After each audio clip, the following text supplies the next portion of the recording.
Welcome in, everyone, to another edition of the GSMC College Football Podcast, brought to you by the GSMC Sports Network. I'm your host, as always, Tommy Brzee. It is August 14th, a Wednesday around here, and we have a great show for you today. We're going to start with a couple of questions about this upcoming season. Will it live up to the hype? Will the postseason or the regular season be a bigger reason for that? A number of different things that we'll dive into and why this season is so anticipated as it is. Then we'll get into a couple of playoff chaos teams, a couple of teams that I think could just totally turn this thing on its head, a couple of teams that maybe might not make it into the field but easily could screw things up for some other teams. Then we'll get into some of my favorite futures bets as we get into this season. I'll give some championship bets, some Heisman bets, some win totals that I like. We'll get into fall camp intel. We are probably going to do this every single day this week because there is stuff coming in pretty much every single second, so we got to keep you guys updated there. And then we'll do a little bit of a headline catch up. A number of different things happened in the early part of this week that I just want to make sure I have on y'all's radar. Before we jump in,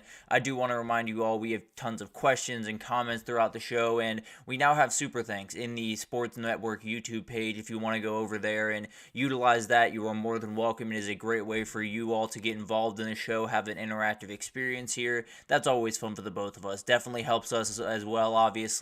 Very, very appreciative if anyone can do that. Also, we still have the GSMC Podcast.net page if that's a little bit easier for you, but sometimes when you can just go down to the bottom of the chat, find that little dollar sign and give a little tip and a question, it's definitely a little bit easier, no doubt about that. So definitely use that if you'd like to. Would love to have a little bit of conversation during this show, but let's get into this season because we talked about this season a lot. You know, there's a lot of different things going into it. There's a lot of variables as we kind of head towards this season. And I think when we talk about it, there's all this energy put towards the postseason, right? We're talking about the 12-team playoff. We're talking about all the craziness that can come of that. And frankly, it's going to be crazy. There's no two ways about that. I think we all understand it's going to be a little bit more off the walls than a 4-team playoff or definitely the BCS back in the day. I think most of that's going to happen in the regular season. I think we're going to see a playoff that is fun. Don't get me wrong. We're going to get those home field environments. We're going to get some games that we don't usually get. Maybe a Penn State, Texas. Maybe an Oregon against Missouri. Who knows? We'll get some games that'll be very, very fun. But at the end of the day, I do think it'll be a little bit more straightforward in the postseason. I do think we'll be looking at the postseason and say, you know, that team's just deeper than the other team. That team is just a little bit better, and we think they're better going into that game. They come out as the winner. So I don't know if we're going to see too many crazy postseason results. I think we're going to see some really fun games. I think we're going to see some really cool atmospheres.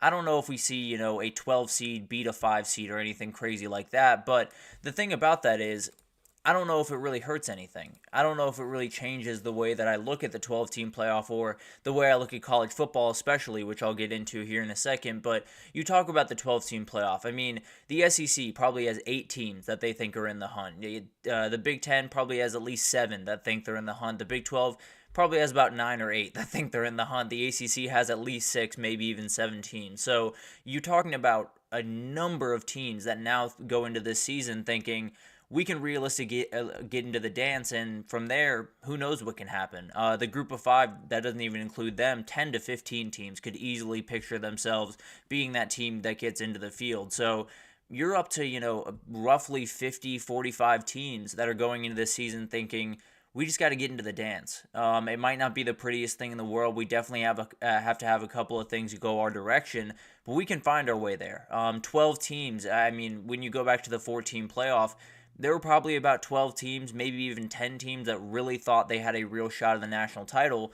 Now it's closer to about 40. And whether or not those people actually have a shot to win a national title is up for debate. But the reality is, hope is everything. You know, in this sport, when you're realizing you're going into fall camp and not playing for an 8-win season, not playing to make a bowl game, you're playing to possibly, you know, be in that postseason battle, possibly go up to State College and play Penn State in a night game on that first Saturday. So there's so much that goes into the season, and it comes down to a couple of teams that, you know, maybe didn't think they had a real shot in the past that definitely do now. Now, Penn State is absolutely a team that thought they had a shot in the past, just weren't quite able to get over that hump. Auburn is one that has been sitting on the outside looking in. And I think they're a team that, this year I'm not necessarily expecting them to make the playoff, but definitely a team that can make some noise and a team that in the future could be a very consistent team in the playoff because they are very capable of being a top 12 team every single year. But the other thing I wanted to get into, the 12-team playoff is obviously the crux of all of this, but the talent level of this upcoming year is insane to me. And I think it's not only, the top teams that are incredible. Obviously, Ohio State and Georgia are outright wild. They have incredible amounts of talent, are incredibly deep, have so much going for them. I don't think they're far and above the teams right behind them. And I don't think, Texas and Oregon are far above Bama and Ole Miss. And then you keep going down that line. I don't see a team that is far and above the best team in the country. I think Georgia is the best team in the country as we head into this year. I don't think it's a huge gap by any means. So I do think that adds to this as well. But also, you can find great players anywhere this upcoming year. And frankly, that's usually always the case. It just feels like this year might be a little bit more the case, where you have Torrey Horton at Colorado State, you have Ricky White at UNLV, you have Ashton Janty in that picture right there, one of the best running backs in the country. Over at Boise State, you have Clay Webb, one of the best O-linemen in the country at Jacksonville State. So you can go down a level and still find incredible players that are going to play many, many years on Sundays. So I think that adds to this a little bit. And on top of all of that, you have freshmen that are coming in that are going to make plays, whether it's Cam Coleman or Ryan Wingo. There are a lot of wide receivers that are going to make plays, but you talk about some of the freshmen that are going to come in. These guys are going to have real effects. It's not just, they're going to catch a pass here and there or make a big play from time to time. Cam Coleman could easily be the leading receiver on Auburn this upcoming year. So that's kind of adds to this flavor where Texas has, seventh-year Jermaine Lole making plays, and then right next to him, it's going to be freshman Colin Simmons making plays off the edge. So it gives you an idea of how much fun this environment is going to be this upcoming year. And then you talk about realignment. Obviously, it's taken a lot of things from us, but it gave us back one of the best rivalries in college football in Texas and Texas A&M. And I think that one, when it is played, a lot of people are going to remember, this is likely a good move for Texas, good move for a lot of different things as we head into the next part of this college football journey, I suppose. But the Big 12, I think, is one conference that got gutted a little bit. Losing Texas and OU obviously was not the way they wanted to go about business by any means, but they added so many teams that, don't offset the scale by any means. You add Utah, who is the best team going into this year, but they're not far and above these other teams. And I think there's a number of teams this year where you look at the Big 12, there's 10 teams I could make the argument could make it to Arlington at the end of the year, and that's a ton of fun. That makes for a really, really fun conference. So although you lose Texas and OU and you lose some of that reach you have in the media markets and all of that type of stuff, you add a couple of teams that make your conference that much more competitive, that much more fun, and definitely more of a spectacle as you head through the rest of the season. So I think you just get a lot. I don't think realignment, obviously, it took some stuff from us. There's no two ways about that, and I'm not here to act like it is the number one best thing in the world by any means, but you do get some matchups that you absolutely love. You do get Ohio State, Oregon almost every year. You do get Michigan playing Oregon and Penn State flying out to USC to play. There's so many different games that we'd get, once every couple of years that we're going to get every single year now. And obviously, it's not the normal games that we're used to getting. And obviously, we're losing some that very much need to be preserved, like the Bedlam game, like Oregon State, Oregon. But at the end of the day, I feel like as we head into this new world of realignment, there's so many things to not like about it, but when you get some of these games on the docket, I don't think we're going to be thinking about realignment too much. I don't think we're going to be too upset that Oregon found their way into the Big Ten and is playing Ohio State while that game's going on by any means. And then finally, my favorite part of this upcoming season. There's an I don't know factor this season that is unlike anything else. There is nothing that is guaranteed as we head into this thing. I mean, I've made a ton of predictions as we head into this year, and I feel pretty good about all of them, frankly. The only one that I don't feel great about is Travion Henderson for Doak Walker, but that's a totally side argument. I think Omarion Hampton might be my pick there if I were to redo it. But at the end of the day, you have to say almost I don't know at the end of every single conversation you have. You can say, I think Georgia and Ohio State are going to meet in the national title. But I don't know. Something could come up and things could go wrong for them. I think Texas and Oregon are going to be able to make runs in their new conference. But I don't know. This physicality could easily get to them and kind of throw a wrench into those works. I think, Colorado can make a run. But I don't know. There are a lot of new players there and definitely some things that could get really sketchy. Or on the flip side, I think Colorado's not going to be great. But I don't know. When you have Shedeur Sanders under center, you can do a lot of special things. So I think as you go into the season, there's not this, we don't know that Georgia is going to go undefeated. We don't know that Georgia is going to be in the SEC title. And we don't know that, Ohio State is going to be right there in the conversation by the time they get to that Michigan game. Frankly, I think they are going to be. But as you head into this season, there's so many variables. There's a million different things that can go wrong for a team, whether it's, losing a game early in the season that you don't think is a big deal, but ends up being one because you drop a random one in the middle of conference play and knock yourself out of the playoff. Or you're playing a game late in the season against, UCF. You're Utah and you're playing the last game of the season against UCF.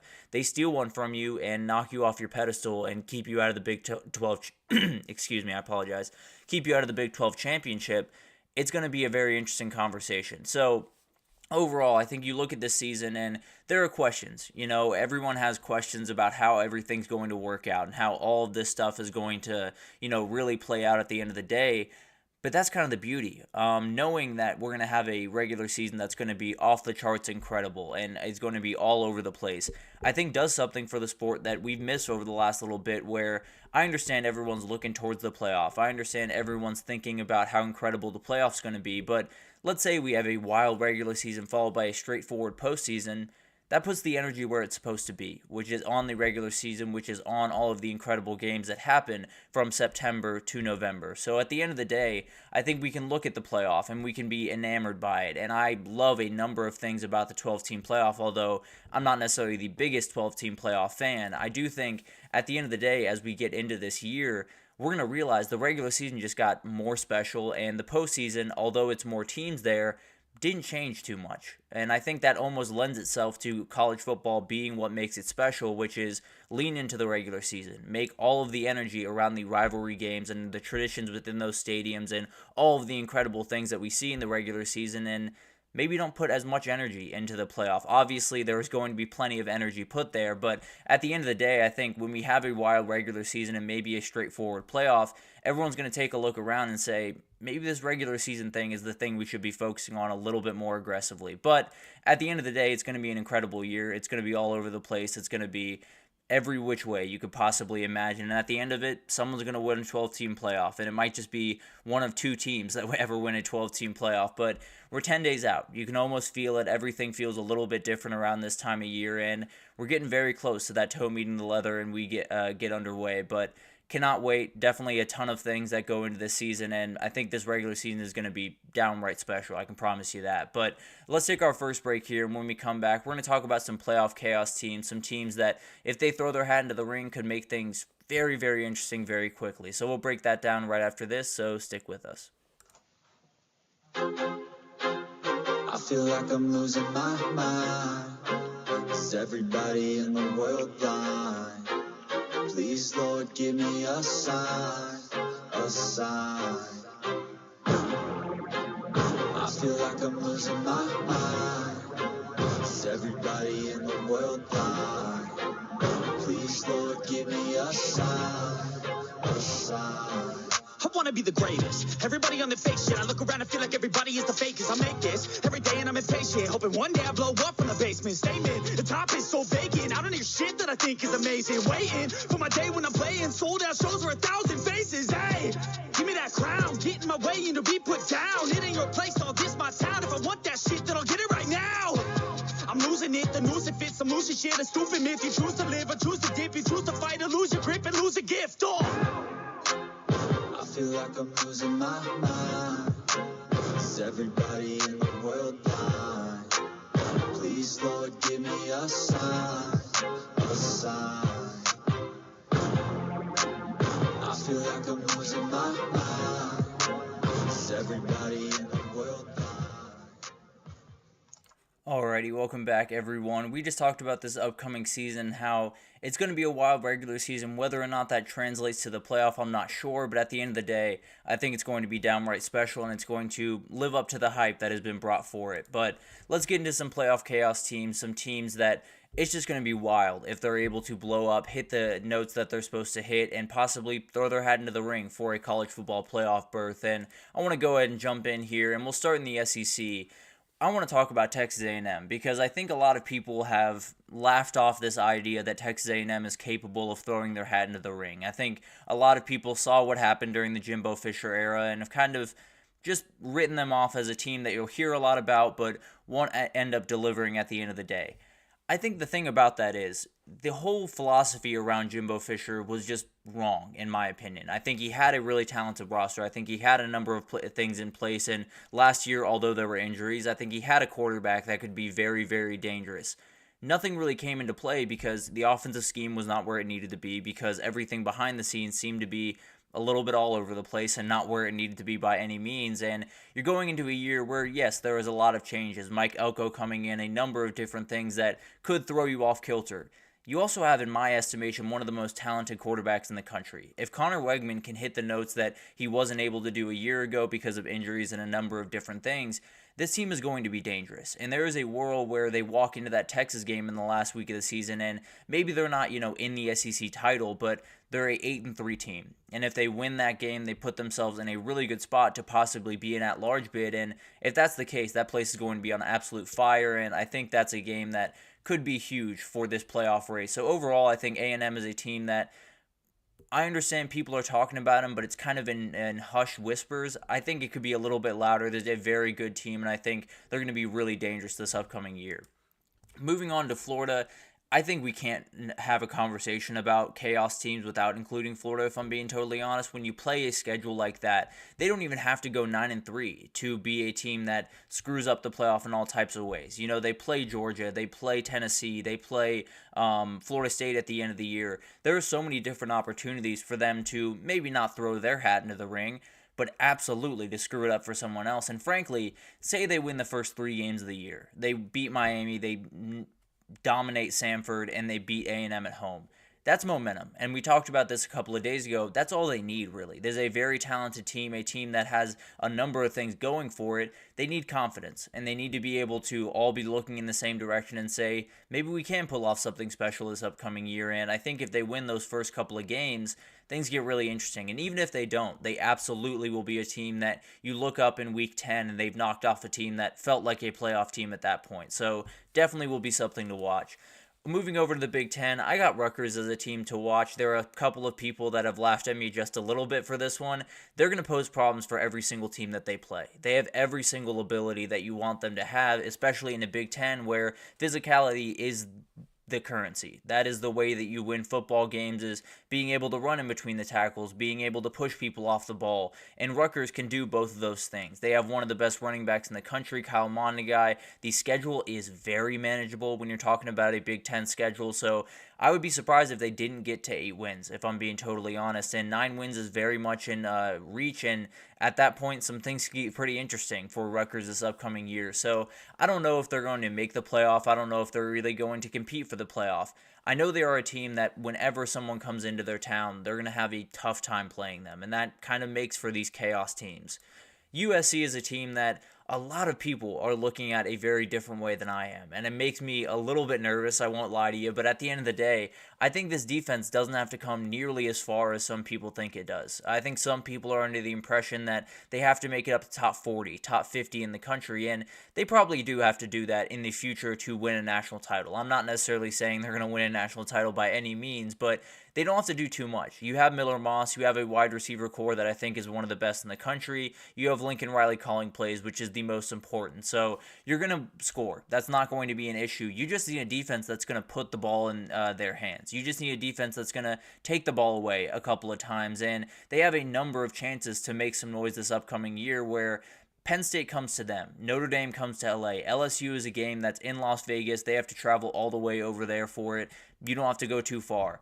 Those are all games that they can win. Now, do I think they're going to win all of those games? Probably not. But at the end of the day, they're coming into their house, and if you play opportunistic defense, they take a small step forward on that side of the ball, they're going to be able to score with anyone in the country. So it's a very dangerous team, one that I think is just needs to be talked about a little bit more realistically, not in the way of if this defense comes along, I think the defense is going to improve. The question is, how much does it get better? And the question is, how many of those big time games, the Penn State, Notre Dame, those type of games, how many of those can they win?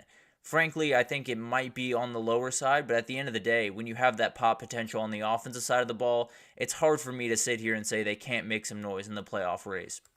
Over to the ACC, I got NC State being my number one team. We've talked about this team a lot, and frankly, I would love to talk about them more. They are so much fun as we head into this year, and I think the guy on the screen, Kevin Concepcion, is a huge reason for that. But they have two games on their schedule that are against ranked teams. They play Tennessee in week 2. They play Clemson a little bit later in the year, so it's not the craziest schedule by any means. Now, they do have to go to Georgia Tech. They have to play at Cal. They have to play Syracuse, go to UNC. There are some games that definitely could pose problems, but they should win all of those games, and that could put them at a 10-2 record. And frankly, that Tennessee game in week 2 is one of the more important that we're not talking about for some reason. We have to be able to put a little bit more energy into this one because those are two ranked teams, and those are two teams that have every chance to win their conference.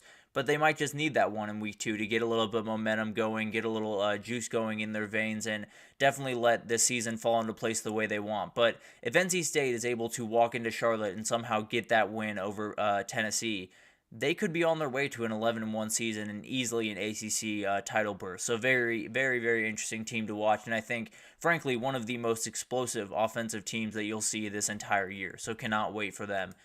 Georgia Tech is another team I want to talk about out of this conference because they are firmly in the Florida boat. The schedule is an absolute nightmare, and if somehow, some way they find themselves in 9-3, they got to be in the field. Frankly, I don't think they're finding their way to 9-3, but overall, they are another team like Florida that they don't have to go 9-3. They could easily go 7-5 and still cause problems for the playoff picture, where they play they play Florida State in 10 days in Ireland.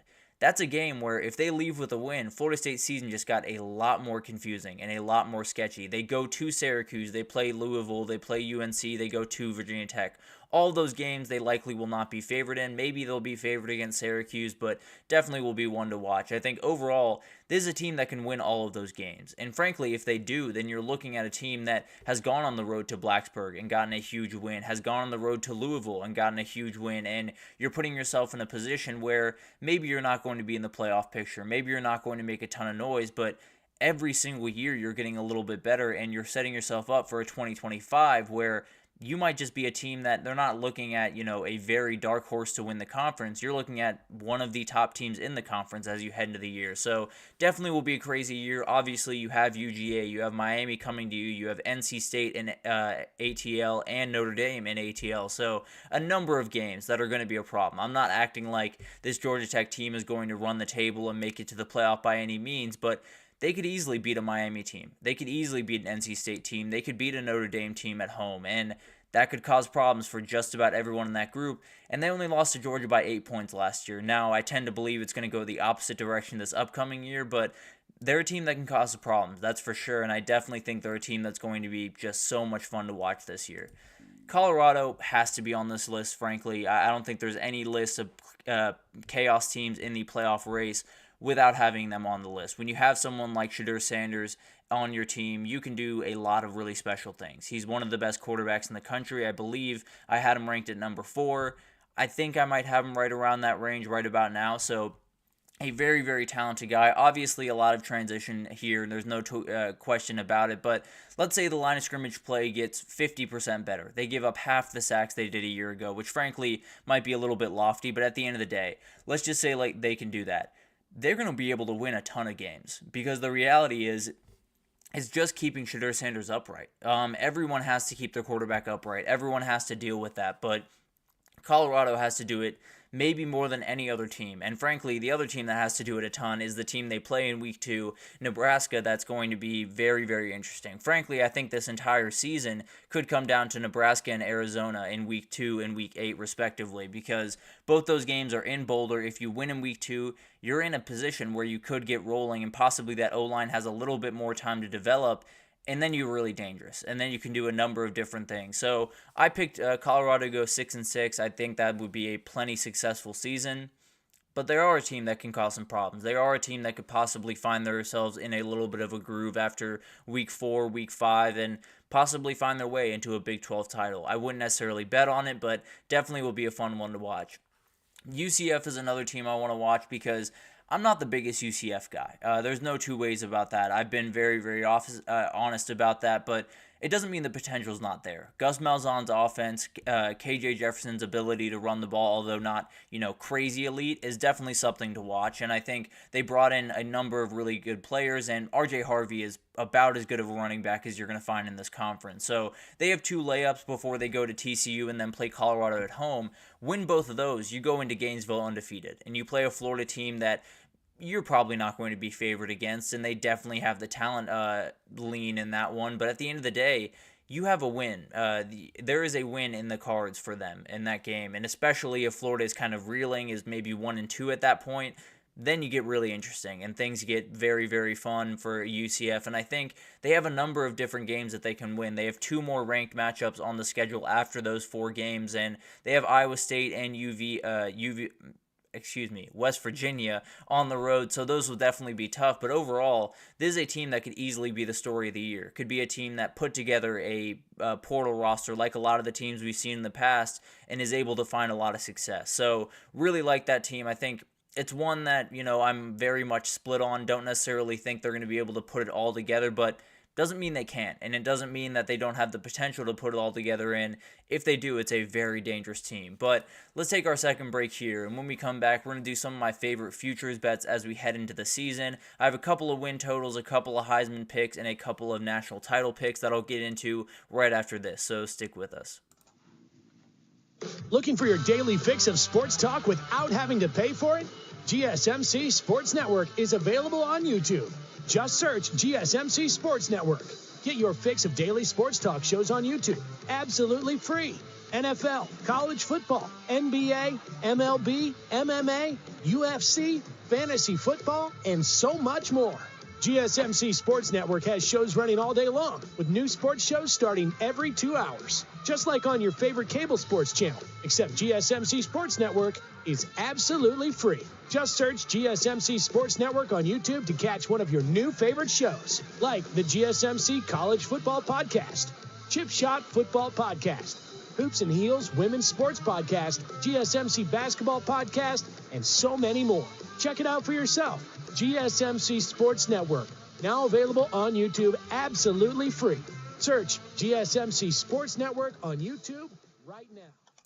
Alrighty, welcome back everyone. We just talked about some of the chaos teams in the playoff race. Definitely some teams that, whether or not they're in the race, I don't know, but they play a number of teams that could easily be in it, and they could easily cause problems for those teams. But let's get into some favorite best bets that I have as we head into this season. There are a number of win totals that I like the over in. There are a couple of Heisman picks that I think are worth looking at, and then some championship picks that I'll get into at the very end. But let's go ahead and jump in here, and let's start with some win totals. And overall, I think you have a number of different teams to choose from. I'm doing all of the overs today. Maybe I'll do another segment a little bit later in the week that has all the unders, who knows. But at the end of the day, I'm going to start with USC. I talked about them just a second ago. I am higher on this team than a lot of other people are. I think USC has 4 games that I look at right now and I just don't like them in. I think when you look at LSU, the first game, don't necessarily love them in that game, although that's a total toss-up. Easily could be a USC win. At Michigan's going to be a tough one. Penn State, Notre Dame. Those are the games that I don't necessarily love them in. Everything else, I think they absolutely have a chance to win and probably will be favored in those games. Obviously, the Nebraska game will be very close. Obviously, there are a couple other games on here. Rutgers coming to town is going to be interesting. Wisconsin as well. But at the end of the day, they have a number of games that come to them, right? All of those games I just listed are all in LA, which makes a total difference when, they're not flying from Washington. They're flying from State College, or they're flying from Piscataway, New Jersey. So it's definitely going to be a struggle for them, and I think at the very least, this team's going to find their way to 8 wins. I believe that I have them at 9 wins with, I believe, a win over Notre Dame. I can't remember exactly which one I picked there, but overall, this is a very dangerous team, and I think they're going to be able to put up a ton of points and at least find their way to 8 wins. It might not be the prettiest season in the world, and the defense likely still has a long way to go, but absolutely a team that can make some noise and get to 8 wins, maybe even 9 wins. USF is the other one I want to talk about. This is one that I'm shouting out a little bit Ohio State here for over at Barstool because he gave a little bit of a bet. This was actually USF over 7, which is even nicer. But at the end of the day, I do think this is going to be the pick. They have at Bama. They play Miami at home, Memphis at home, and then go to Tulane. Those are the only games that I'm worried about for them. When you talk about this schedule that is very manageable, obviously at Bama is a nightmare. Obviously Miami coming to them. Let's just say those are 2 losses, no doubt about that. You have Bethune-Cookman, you have Southern Miss, you have UAB, Navy, Charlotte, Tulsa, Rice. All of those games should be win. There's no 2 ways about that. That's 7 games right there. At FAU is the last one, and at FAU is a game that I very much like USF in. Both teams are very good, but overall, I very much like USF, and frankly, I wouldn't overlook Memphis coming to their place, or even Miami coming to their place. This is a very dangerous team with one of the best, most electric players in the country in Byron Brown, so they can make some noise. I can promise you that, and with this schedule, I would be a little bit surprised if they didn't get to at least 8 wins. Colorado over 5.5 is another one that I like. I think you look at this team and there's some questions. And frankly, this schedule is not easy by any means. There is definitely a tough schedule here and they have somewhat of a narrow road. But at the end of the day, Shadur Sanders is going to make plays. There's going to be a couple of games this year where they're playing a Kansas State at home or they're playing, a Utah at home, and they're playing much better football than people expect them to play. I don't know if they're going to win those games, but you look at a couple of games that I think they're almost definitely going to win, and if they don't win, then something's gone very, very wrong. North Dakota State, I've talked about it a lot. It is a sketchy game. They should be able to win it. Going to Colorado State is one that obviously gave them trouble a year ago. They're a much better team. They absolutely should win that game. Baylor and Cincinnati are 2 ones that they should win as well. Then you have, at UCF. Then you have a Nebraska game that absolutely could go your way. You have, Kansas State. You have at Arizona, which is an interesting one. At Texas Tech. So there's a couple of games that they can pick off here. I have them going 6-6. I think they could go 7-5. They're going to be able to steal some of these games that you wouldn't expect them to because of the prerequisite talent level at the quarterback position and at some of the skill positions. They're going to be able to make some plays against the Utahs and against the Kansas State and the Oklahoma States of the world. So maybe it's not the prettiest season. Maybe it does end on a little bit of a skid. But overall, I do think there's a team that gets to at least 6 wins and likely 7 wins this upcoming year.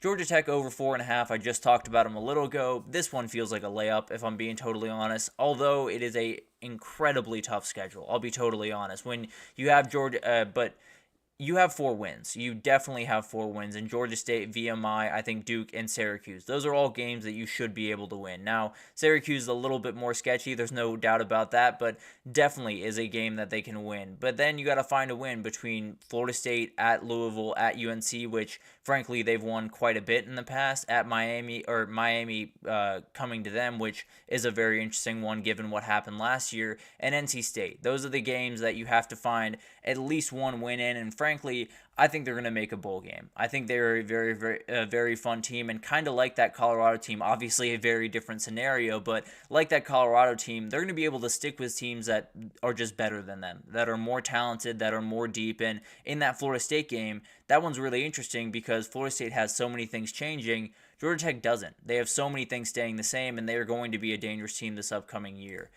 And then finally, Florida. Florida at 4.5 wins. The schedule's a nightmare. I totally get that. This is a much better team than people are giving them credit for. I understand that Miami game might not be a win, but you have at Mississippi State. That should be a win. UCF should be a win. Kentucky should be a win. Samford, if it's not a win, we got a whole other problem going on in Gainesville. So overall, you got 4 wins right there. And then you have games at Tennessee that you've been able to win in the past. You have a game, Texas A&M coming to you, a new coaching staff, a lot of new things over there. Definitely one that they could be able to win. LSU comes to you. Ole Miss comes to you. There is a number of games here where maybe you look at it on paper and it doesn't look the greatest for Florida, but they're going to be able to find a way to win these games. And frankly, I think they're going to get to 6-7 wins this upcoming year because they have a very talented team. They just need a couple of things to go their way. So maybe it's not, the prettiest thing in the world, and maybe they bounce around a little bit, lose to a couple of teams they shouldn't, but beat a couple of teams they shouldn't beat. So definitely going to be a really fun team to watch, and I think they'll find their way to at least 5 wins this upcoming year. Moving on to some Heisman picks, I'll start with Avery Johnson. A lot of these are long shots. I want that to be very clear before we start, so it's not like I'm outright picking these guys to win it, but definitely ones to keep your eye out on, at the very least. This kid is downright electric, and when you look at the Big 12, I think there's good defenses. I'm not, here to tell you the Big 12 is downright bad on defense by any means, but I think there's defenses that can be attacked, and I think Avery Johnson, with the unique skill set that he has, is going to be able to do that. I think in the cards is a Jaden Daniels type year. Now, is he going to be able to throw to 2 NFL wide receivers? Absolutely not. There's no chance of that. But at the end of the day, he can definitely make a number of plays on the ground, and when you can do that, the passing becomes a lot easier to deal with. So I think this guy has the ability to play on the big stages when needed down the stretch of this season, but also has a pretty manageable schedule where there's some lesser opponents that you can really take advantage of. And frankly, I think scheduling that Tulane game in week 3, I believe, maybe week 2, is definitely a huge one for them. I think Avery Johnson could have a huge day, and it could look really good at the end of the year because I think Tulane's going to be a really good team. So overall, I think this is a player that could really make some noise and could be the story of the year, and if that's the case, I'd be surprised if he didn't find his way to NYC. Miller Moss is one we've talked about quite a bit. Lincoln Riley has done this 3 times before. There's very little reason for me to believe he can't do it a 4th. LSU, Michigan, Penn State are all moments he can make a Heisman moment in, and this is an elite thrower of the football. There's no two ways about that. I think he's going to pick up right where he left off in the Holiday Bowl, and he will be in this conversation. I feel pretty good about that. And then finally, Luther Burden, the longest shot here because he's not a quarterback. But there is a Devontae Smith-type season in the cards for him, especially with Brady Cook, who's not necessarily the most jump-off-the-page type quarterback. It could be that he just feeds the ball to Luther Burden and he puts up 2,000 yards and does absolutely crazy stuff this upcoming year. So this is obviously an out-of-bounds pick, out-of-the-box pick by no doubt about that, but overall, I think this is a player that is as good as anyone in the country and definitely can make some noise this upcoming year. Moving on to championship picks, Alabama is one that we just have to talk about. I understand they're likely going to take a step back. I understand the head coaching change and everything in between. This is a really talented team, and I just watched a coach that just competed for a national title, just played for a national title in Kalen DeBoer, take over a more talented team. So if you look at it through that lens, it is a very different conversation, obviously. So I think this is a really, really fun team. I think Jalen Milroe is one of those players that can hit it really, really big. I don't necessarily think he's the most elite player in the world, but let's just say his passing gets 15% better. That's probably enough for this offense to be downright terrifying, and I think this defense is coming along in a way that has to make you feel pretty good. So obviously not the pick that people want, but I think a team that it can absolutely get it done this upcoming year. Tennessee at plus 3,500 is a very interesting team. I think for the most part, at least, when you look at what you need to win a national title, top 20 defense, top 10 offense gets you at least in the conversation.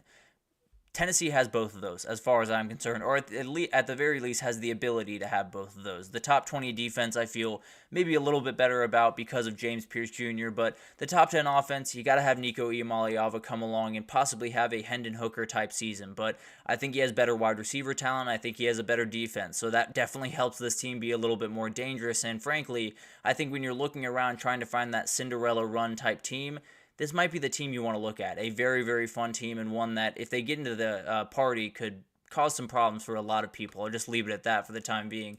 And then Clemson is a team we got to talk about. I understand they're going to be doubted. I understand people are going to make fun of Dabo Swinney for not using the portal, and I don't love it either by any means. But they are a team that has a lot of things in place. They have a defense that is going to be one of the tops in the country. The defensive line is going to be absolutely monstrous, frankly. And if Cade Klubnik can get 20-30% better at hitting his spots, at being on time, at running this offense efficiently, they're going to be able to score points. It might not be, the gaudy offensive numbers that you've seen in the past from some national title winners, but they're going to be able to score, and they're going to be able to hold teams to not a lot of points, and maybe it's ugly wins, maybe it's not the prettiest season for Clemson, not a Trevor Lawrence 2016 type year, but there will be plenty there, or 2018 type year, apologies, but there will be plenty there, and definitely a team that can make some noise, and if they play defensively lights out, they can do a lot of really special things this upcoming year.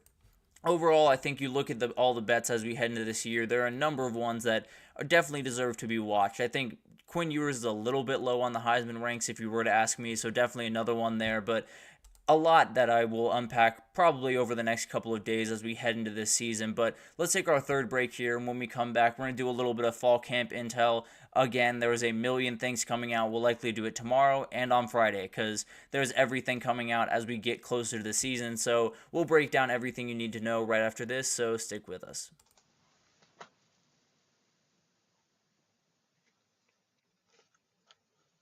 For the best and latest podcasts available anywhere, go to the podcast app on your cell phone and type in GSMC to access free content-rich podcasts on health and wellness, book reviews, sports, entertainment, relationships, social media, movies, technology, finance, and even weird news. Subscribe and download the GSMC Podcast Network's family of shows, available everywhere podcasts are found. Apologies for that, but welcome back. We just talked about some of the best bets I have as we head into this season, but let's get into a little bit of fall camp intel. There is a million things going on and a big-time injury that we need to talk about, so we'll start with that. And it happened over in Austin, Texas, and it happened at the position that they did not need it at. A running back injury has happened again at Texas. We saw CJ Baxter go down with a bad ACL tear, LCL, PCL injury that he's going to be out for the season with. Christian Clark, a very talented freshman running back, has an Achilles tear. He is out for the year. Another huge hit to this room that they did not need one bit. Now, they do still have three guys that are going to contribute. Frankly, Christian Clark was likely the fourth guy on the depth chart after CJ Baxter went down. So this isn't, the biggest hit in the world, but it was all hands on deck. There's no doubt about that. And it sounds like Ryan Niblett, the very talented wide receiver that tended to be the odd one out when you talked about the rotation there, might be getting run at running back. So that's one to watch. Juan Davis, the tight end, is another one to watch there. A guy that played running back in high school and is very, very athletic. Another one that might have been a little bit out of the groove when it talks about tight ends getting into the game. So a couple of things to watch there. I think they have a number of very capable guys, but at the end of the day, they were walking a little bit of a tightrope before, and it just got a little bit tighter for Texas in the run game. So definitely one to watch there. Although everything else is going great. It sounds like everything else is lining up the exact way you want it to if you're a Texas fan. The defense is finding a groove. Those two guys right there, Alfred Collins and Vernon Broughton especially, are making really good plays pretty much every day. So it makes you feel a little bit better. Obviously, the running back injury is not what you want at all. A lot of people have been talking about what the solution is for that. Just put more on Quinn Ewers' shoulders. He is the third-year starter. He is the guy that came back for a reason to win a national title, and this is the way you do it. You take over and you be the player that your team needs you to be. So that would be my answer, but definitely easier said than done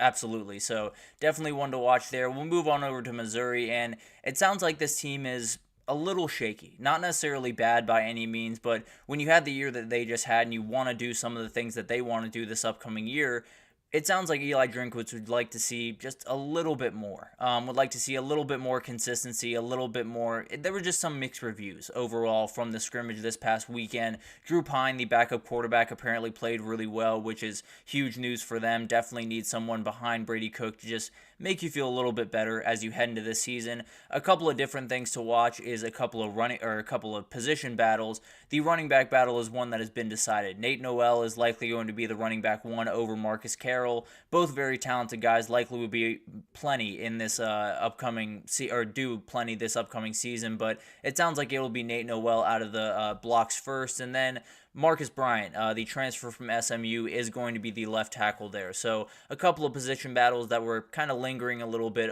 over there in Columbia, Missouri that have now been decided. Over to Penn State, Khalil Dinkins is the guy I want to talk to you about, a very, very talented player. In fact, this tight end room overall looks really, really good. Andrew Rappleyea, I'm doing my best there, and Tyler Warren are obviously very good players. Dinkins is going to be the backup behind Tyler Warren, and it sounds like tight end is exactly what you want it to be for Penn State. Now, the problem is, that doesn't matter too much. Now, it does help, don't get me wrong, but if you don't have the wide receivers, you're not going to be able to make the plays, plain and simple. And they feel good about Trey Wallace, or Harrison Wallace as I've called him. I'll call him Trey Wallace from now on, but Liam Clifford is playing really good football. Julian Fleming is the one that it feels like they don't really know where he fits. It feels like they don't really know where they want him to be. They have him at the same position of Harrison Wallace, and they think Harrison Wallace is better. So definitely something to watch as we get closer to the season. They brought in Julian Fleming to be their wide receiver 1. There's a reality where he doesn't even start. Omari Evans is another guy to watch there. I think Julian Fleming will likely start, but as of right now, it doesn't look like they have a set position for him to be in right now. Michigan is one to watch. The confidence coming out of Ann Arbor is just very obvious. They feel very confident in what Alex Orji can do this upcoming year. They think he's making big-time strides. The O-line and D-line look great. Obviously, the O-line is the bigger news of that one, so that'll definitely be one to watch. Jayshawn Barham is the guy I want to talk to you about, though. He is getting comparisons to Devin Bush, and if you're a Michigan fan, that feels pretty good to hear. He's a very, very talented, athletic linebacker, and definitely one that could take their defense to the next level. And frankly, if he hits the way that they're talking about him, no one's going to be able to score. The same way that they weren't able to score before on Michigan, it'll be much like that. And then on the back end, Ricky Johnson is someone that out of UNLV that is making a ton of really good plays. Wesley Walker out of Tennessee is another guy to watch back there. But at the very least, they'll be rotating in. They could easily be starters when that first week comes around. So a couple of big-time transfers that they brought in on the back end to make up for Rod Moore and Keon Saab. Rod Moore going down with an injury, Keon Saab moving on to Alabama, and they did a really, really good job, it seems. Moving over to USC, Lincoln Riley said the defense really stood out in the first scrimmage, which tends to happen with pretty much every team, but at the end of the day, USC was a little bit further behind than a lot of different teams, so it has to make you feel a little bit better about that defense. And freshman Braylon Conley, the guy on your screen right there, has really caught some eyes. He's been someone that has been really all over the field, played a lot of really good football at that corner position, and frankly, I think that's what could really change the season for USC. If they can go out on an island and say, that's a corner we feel really confident, even if he is a freshman who is going to have some struggle points, but if you feel confident 80% of the time, 90% of the time that he can do his job and keep that guy in front of him, you're going to feel really good about what you can do on defense. So overall, USC doesn't need a lot of players to come along. They need a couple. And at the end of the day, if it's a corner that's a freshman, then so be it. That's just the way it's going to be. Overall, if you're looking for a worry area, O-line would be that area. They are not as deep as they want to be. They are not where they want to be. So if they run into injuries, definitely one to watch. I did want to talk about the two teams that we're going to see in 10 days, so we'll get to Georgia Tech right here. DJ Moore, a defensive back, tore his ACL. He will be out for the year. Obviously, terrible for news for him and for this back end because they have a number of players back there that can play, but this is a guy that was huge for them and definitely someone that they expected to be a huge piece for them. Now, the defense has been playing really well, it seems. It feels like everything is coming along the way that they want to. They added a couple of linebackers from the portal. EJ Lightsey came over from UGA. Taj Butler, I can't exactly remember where he came over from, if I'm being totally honest, but a very talented player, and both of them are playing really, really well right now. I think EJ Lightsey is someone that is going to be huge for this team, honestly, throughout this season. And then finally, you have a backup running back that has come along. Freshman Anthony Carey is a very talented guy, and it sounds like he's going to be a big-time player. Chad Alexander is another one to watch at that position, but it's going to be everyone behind Jamal Haynes, obviously the very talented running back there, but it sounds like they got some guys behind him that can pick up the slack if need be. The team that they're going to play is Florida State, and things seem to be going pretty smoothly over there. DJ had a pretty solid day where he showed some of his arm talent, did some really, really nice things, threw a really nice pass to Tuafili, apparently, for a long touchdown with Fentrell Cypress in coverage, which matters a lot because it's a really good coverage corner. So it sounds like he's doing what he needs to do. It sounds like he's executing the way he needs to, and maybe it won't be, lighting the world on fire, but definitely a player that can make some noise and definitely a player that I think is going to be able to do enough. I don't necessarily think he's going to be able to win a national title for them or win games single-handedly, but he can execute, and that's really all you need him to do because it sounds like a lot of other things are coming into place.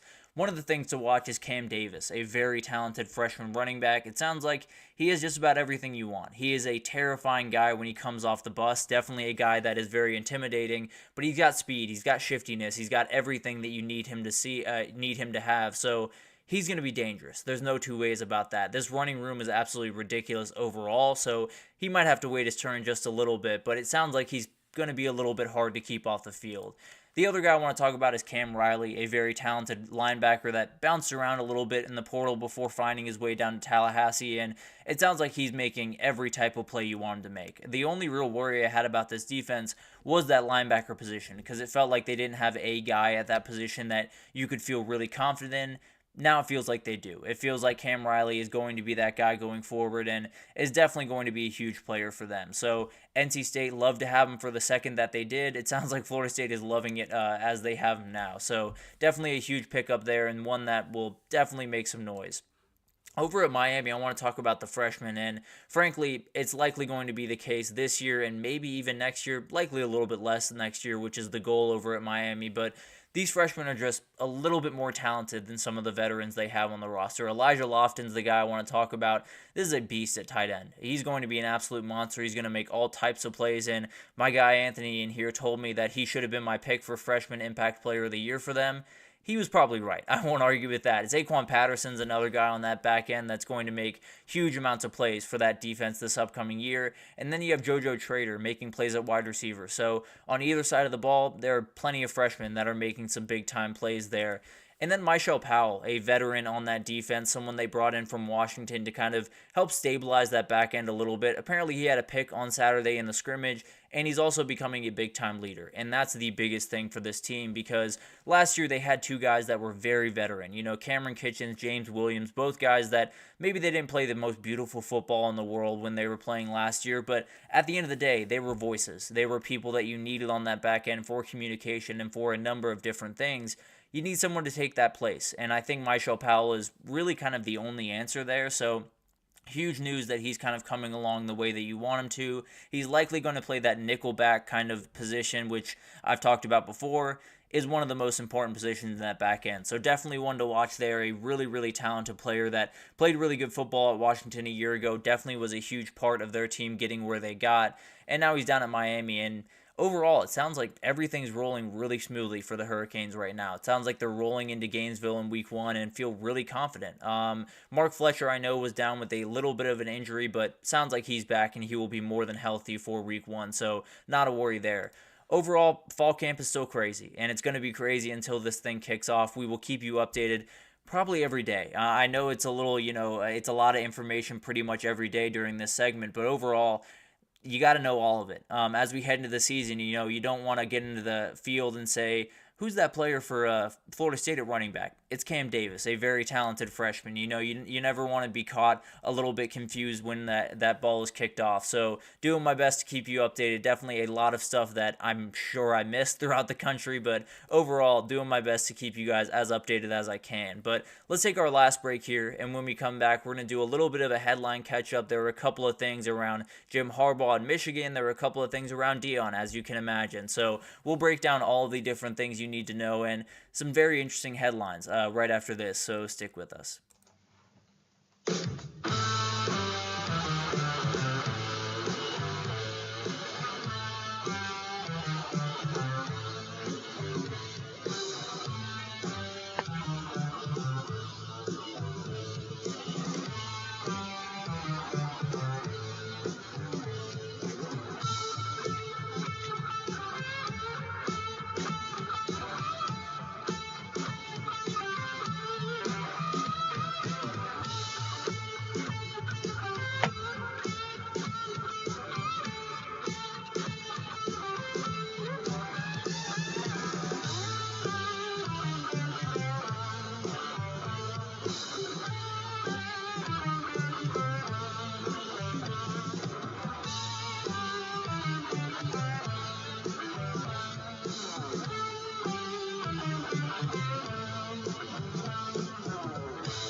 Alrighty, welcome back everyone. We just gave you a couple of updates from fall camp. We'll do it again tomorrow with a number of different things coming out early today and likely later today as well. So we'll break it all down for you on tomorrow's show as you need to know it. But let's get into a little bit of a headline catch up. There are a number of things that happened over the last couple of days, week or so that I want to break down for you all. And we'll start in Ann Arbor, Michigan, where there was a little bit of an interesting conversation over the last week or so. It sounds like Ward Manuel, the AD over at Michigan, had offered Jim Harbaugh the position to be the honorary captain for that Week 1 matchup against Fresno State on August 31st. He has declined that offer. It sounds like he is not going to be there. It sounds like he's going to stay and prepare for that season opener for the Chargers against the Raiders on the 8th. So not overly surprising to me. I think it's one of those things that you get into this year, and frankly, I thought this would have been kind of funny. I understand there were people that were really mad about it, said that he shouldn't be invited back until, 4 years or whatever the distinction is. But at the end of the day, it would have been kind of funny if Jim Harbaugh was the only head coach on the sideline because Sherrone Moore got suspended. But at the end of the day, it's going to be very interesting to kind of watch this develop. He said he didn't want to be a distraction to this team, and I understand that. I think it's probably the right decision for everyone involved that he is not on the sideline, because you don't get some of that bad press that you likely would have gotten if he was, and maybe you don't have a situation where your head coach isn't even on the sideline, but your former head coach is. So definitely would have been a very interesting situation there. But overall, I think a good decision from Harbaugh. I think Michigan probably should have waited a little bit longer, but it doesn't necessarily matter. At the end of the day, I apologize. When he walks into that stadium, whenever he does as an honorary captain, which will be happening at some point here in the next year, 2 years, I don't know, but it will be happening, I can promise you that. Whenever it does happen, it's going to be a crazy standing ovation. So I fully understand getting that juice behind the team as they head into the season, and I get why Michigan did this. I thought it would have been kind of funny to see come to fruition, but overall, probably the right decision from everyone involved to not have this happen, and definitely the right decision for Jim Harbaugh to kind of leave himself out of that for the time being, at least.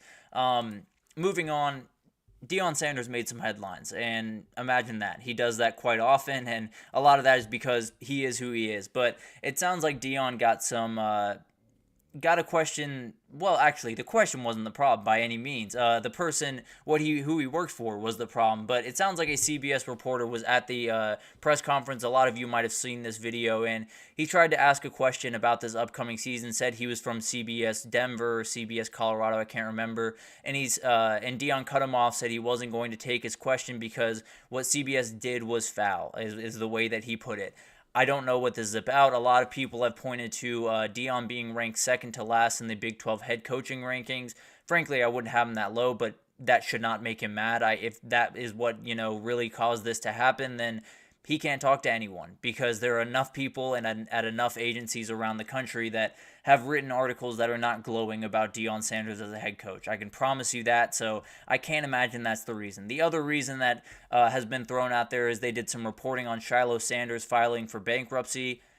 I don't know what that real full story is there, but overall, when I read the article, it looked like reporting to me. I don't know if that, rubbed Deion the wrong way, or there was something in there that wasn't fully accurate. I don't know. But at the end of the day, from where I was sitting reading that article, didn't look like there were too many problems with it. But he's from a different lens. There's no two ways about that. He also got into it with another reporter when they asked about the O-line chemistry going into this year, and he said, you can succeed and work with a lot of people you don't have chemistry with. He's absolutely right about that point. There's no doubt about that. You can definitely do that.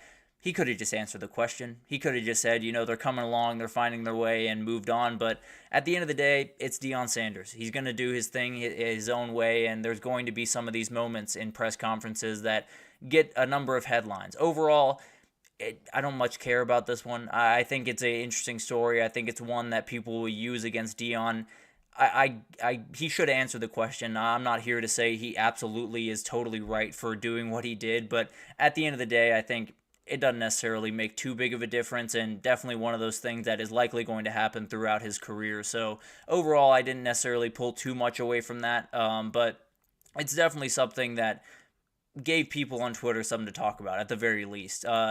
Florida is the other team I want to talk about. It looked like they're looking to hire a GM of revenue sharing. So this is something they're consulting with the athletic group, which has worked with a number of different universities to put together a general manager. It sounds like this is going to be a little bit more specific of a role. Billy Napier's in on this. Scott Strickland, the AD right there, obviously is in on this. They're working with a group that worked with the Eagles, Jack Rosenberg was with the Eagles, a former executive for the Eagles, and definitely was a huge help for him. It sounds like they are advising Oklahoma at the same time, so this is likely going to be something that just happens across the country, if I had to imagine. I think when you look at this, big time programs, you now have no cap on what you can do with the staff. You can play around with that thing a ton, and I think they're going to do that a ton. So definitely one of those things that it's a weird position. It's one that I frankly did not know we were going to have here pretty soon, but overall, it's one that you're going to see across the country. It's one that you're absolutely going to want, and it's one that definitely, the Texas and Alabamas and Georgias of the world will likely have this in place here pretty soon, because it is a very, very interesting world they're walking into that not a lot of them have a ton of experience in. There's no doubt about that. So definitely one to watch, and would be a very interesting hire, and one that I expect a lot of other schools to follow suit in. Hugh Freeze, I want to talk about here for a second. He got some people mad this weekend. He said he, quote-unquote, should have 4 wins over Nick Saban. He said Nick Saban is incredible. I should have 4 wins over him. We beat him twice at Ole Miss and went up 24-3 in the third year. I wasn't smart enough to slow it down, and then last year could have easily gone our way. So this made a lot of Bama fans very mad, as you can imagine. Anytime you take a shot at the GOAT, you're going to get a lot of Bama fans very mad at you. He's not wrong. I'll be totally honest with you. When you look at that Ole Miss game back in 2016, they should have won that game. The fact that they didn't win that game is out of this world crazy. They should have been able to just run the ball and roll to a victory in that game. So that he's totally right on. And frankly, Auburn definitely should have won that game a year ago. And there is a very specific reason why they didn't win that game, which is they rushed 2 guys and they dropped 9 in coverage. And I don't care who you are, if you're Jalen Milroe, if you're me, if I'm able to stand back there the entire day and find an open receiver, I'm going to find one at some point. And that was exactly what Jalen Milroe did. So overall, I think, we can talk about should-haves all we want. It doesn't matter. No one cares about should-haves. No one cares about, Ole Miss missing the mark in 2016 and not running the ball down the stretch. No one cares that Isaiah Bond or no one cares that you should have won that game, because Isaiah Bond caught the ball in the corner of the end zone and they won that game and they moved on to the playoffs. So overall, I think it's one of those things that, yeah, he's right. There's no doubt about it. He should have won those games, and it's his fault that they didn't win those games. And also, it's kind of a funny thing where Hugh Freeze hypothetically should have 4 wins over Nick Saban, but he has 2 wins and he has 2 very close calls. That's about as close as anyone's gotten to Nick Saban throughout his career. So Hugh Freeze being the thorn in Nick Saban's side, not necessarily a big thing. Not necessarily a big thorn, because Nick Saban was an absolute dominating force. So even in a world where Hugh Freeze has been the big time problem and has been the thorn in his side, it's not that bad by any means, because Nick Saban was that dominant throughout his career. But moving on to the final one here, Florida State and ACC look like they are heading towards mediation. Obviously, there are a number of different court cases involved in this. There are 2 with Florida State and ACC, one in Florida, one in North Carolina. So definitely one to watch. One of those things that is going to be very, very interesting as we get into it. But we're probably a pretty long way from a conclusion here. We're probably a pretty long way from this thing really being figured out, because from where I'm standing, the ACC has no intention on taking less money, and Florida State has no intention on giving the amount that the ACC wants. So overall, I think it's one of those things that will definitely be really interesting to watch. We'll definitely get into it as it kind of unfolds, and definitely could be something that informs what happens with the ACC going forward. But frankly, I don't think tons is going to change until you have that look-in clause in February of next year with ESPN, because that's when a lot of this stuff really starts to happen. That's when the SEC starts looking in your direction, the Big Ten starts looking in your direction, and maybe starts to tear you down just a little bit. But that's obviously something we can get into. Jim Phillips has been very honest about, they are not budging. They are willing to fight as long as it takes, and he feels that these 2 entities have created a not so great environment in his conference. So I can't imagine it's going to be great conversations. Now, mediation is supposed to be a nice civil conversation where you find a conclusion.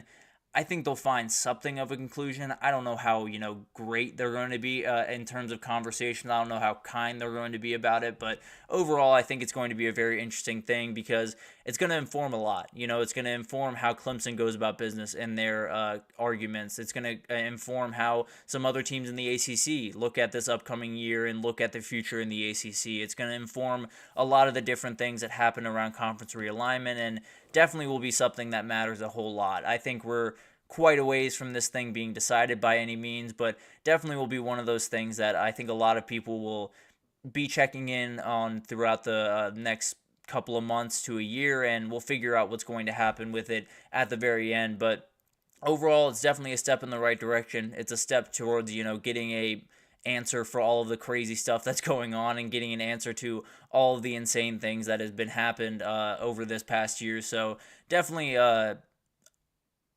a good news at the very least. It's a step forward. That's all we really need at the end of the day with this confusion that's going on over at the ACC. Anthony had a question over here. Yeah, I mean, I think I look at Miami as a team that I could put at a number of different places in the top 25. They're as dangerous as they come as you go into the season, so I could put them up, in the top 15, 14 possibly, and then I could possibly drop them down to the 19 range, and I think that's roughly where they were in this ranking. So I think there's a lot of questions there. Obviously, whenever you bring in a number of transfers, there's going to be questions, but if you look at the outright talent, they're one of the more talented teams in the country. If you look at Cam Ward under center, he's one of the most talented guys in the country. So I'd probably have him a little bit higher than the AP poll had him. I believe I did have him a little bit higher, and frankly, they could go up a number of places higher if you really wanted to, because it's going to be a really good team this upcoming year. There are just some questions as you head into it. So maybe it's a little bit of, you'll believe it when you see it with Miami, but frankly, I'm already kind of believing it. But that'll do it for this edition of the GSMC College Football Podcast, brought to you by the GSMC Sports Network. Your support means a lot to us, so please remember to subscribe to the show, leave a positive review. It does make a huge difference for us. Also, follow us on Facebook, Twitter, TikTok, Instagram, all the social pages for all the content and updates you could possibly need. But thank you once again for listening, and I will see you guys tomorrow.